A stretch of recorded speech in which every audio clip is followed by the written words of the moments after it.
I mean, everybody in the world pays one price and we pay another. So if they can get at those two, they'll bring it down. And, you know, nonprofit hospitals, if you go into them and the bill's $5,000, you say, look, I'm making $25,000 a year. I just can't pay it. I don't have any insurance. And they'll say to you, well, look, we'll cut the bill in half. And you go for a private hospital, and they don't want to do it. And so you just tell them that you don't get paid. You know, I'm willing to pay something, but I can't pay all that. And so you can barter with them. You can discuss the issue with them. It's the same thing with the IRS and the credit card companies. If you put your story right, you can get away with 25 to 50 cents on the dollar. And so at least there's a give and take there. You get the government involved in this thing, you get bureaucrats saying, hey, that guy Chapman, he's 74 years old. Hey, what do we need him around anymore for? He can't do anything for anybody except cause trouble. Shut up his medicine. Right. There's a take and take. Now, one of the things that we also had, I've had a gentleman on, and the book was called Medical Tourism. And this is something that people who are innovative, like I went down to Mexico to have dental work done, saved probably 60, 70, 80% on the dental work I had done. People are going to India to have heart operations.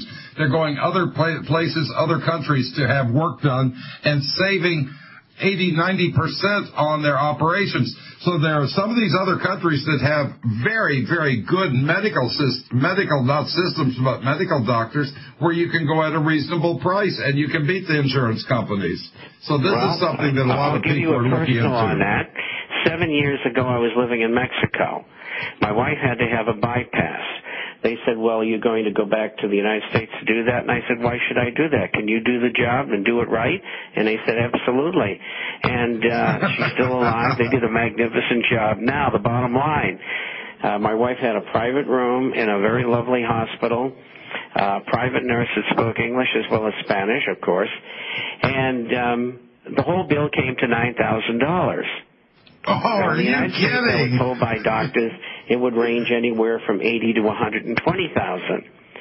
And my wife's still walking around and working 16 hours a day. So, but the medical systems in other countries can be good. In Mexico, they're excellent, and every bit as good as the United States. And the same is true with Germany and Switzerland, and I don't know about India or China and places like that. I've never seen any reports on them. But the point is, what's going to happen is that people don't have to have an operation tomorrow morning at 6 o'clock, and they've got 3 or 4 weeks. What's going to happen is that they're going to start exporting people, let's say, to Mexico City or Monterrey or Guadalajara in Mexico, and they're going to send them down there to get whatever work is needed to be done is done, and they do their convalescence, and then they back on the plane and go home. Absolutely. Like I went down and had dental work done in Mexico, and you're not going to find anybody any better than the Mexican dentist I had. So when I come back, I asked the dentist looked and said, who did your work? I said, why? He said, it's the best work I've ever seen. Now, that is very telling. Not only did I get a free vacation, but you can write it off on your taxes, and you can get the work done much better quality at a much lower price. Now, let's talk a little bit about one of the major concerns for a lot of people, and you've been writing about this because people are really concerned, and that is the real estate market. Residential's got 20% to go on the downside, maybe even more.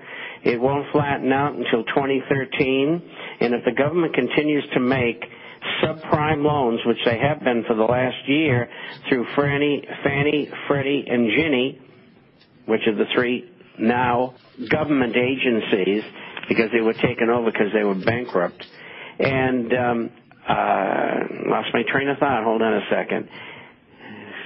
What's going to happen is that a lot of these loans are going to start falling out, and they're starting to fall out already because the government had been, and still is, making loans, 105% loan, nothing down, as long as you can scribble your name on there, just to get rid of the housing inventory.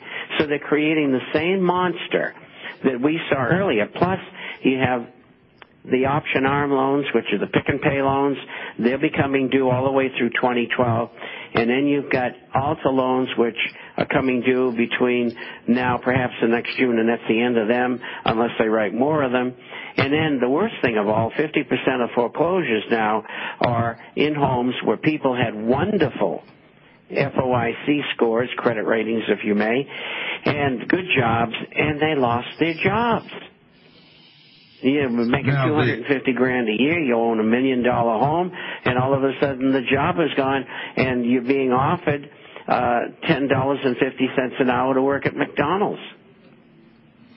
You've also got the problem that so many people are upside down on their mortgages today as opposed to the way it was. So they're creating a new speculative bubble, but people are upside down right now. July had record foreclosures. I just did some figures this morning. And the ones that are underwater and the ones that are close to being underwater make up 67% of homeowners. 67%. Wow. The inventory is never going away. It'll be there for years.